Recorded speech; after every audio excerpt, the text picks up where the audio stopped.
Good morning and welcome to Get Fit Friday. I'm Whitney Brown here with Beth Jeffers, and we're at the Fitness Factor in Columbus. Last week we talked about fat loss. A lot of people want to know what's the best way to lose fat, and we always want to tell you nutrition is the driver behind fat loss. But if you're looking for exercise options for fat loss, we're going to spend the next few weeks talking about those. And the first one is metabolic resistance training.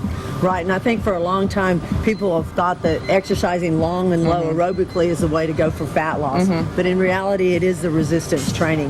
One thing you need to remember is you want to stay in the 8 to 12 rep range, and you also want to fatigue your muscles when you're working out, not just flow through with a light weight. Sure, be sure to lift heavier loads. And you want to think about non-competing exercises. Maybe you superset them and take a lower body exercise and pair it with an upper body exercise, so you still get a little bit of a cardiovascular effect, but you're also working your muscles. You also want to incorporate some explosive type lifting in there. That might be something like a kettlebell swing, something like a snatch, or an explosive step up, something to kind of elevate that heart rate and give you some power and ballistic move. Right, something also like forward lunges, back lunges, not necessarily just walking around slowly talking to your friends in the weight room. That's not going to cut it for the weight loss. Now you can gain strength that way, but we're talking about fat loss. That's right, and you're going to see some people doing some of these type exercises, and you want to think about movement patterns versus muscle groups. We want to push, we want to pull, we want to do some hip hinging and some knee dominant work. We've talked about that in some of our past series, but those are things you want to consider when designing your program.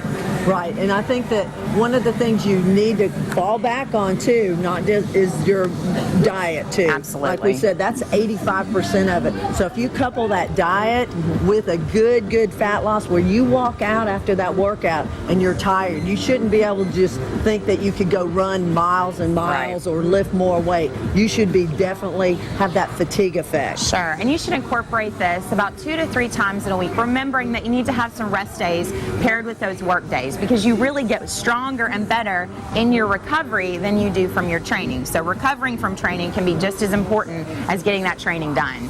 So this week, think about meeting with a trainer, sit down with them, tell them that you are looking for some fat loss and you want a good strength training program, and you're ready to push yourself. Thanks for tuning in. We'll see you next week on Get Fit Friday. For more Get Fit Fridays, go to WCBI.com.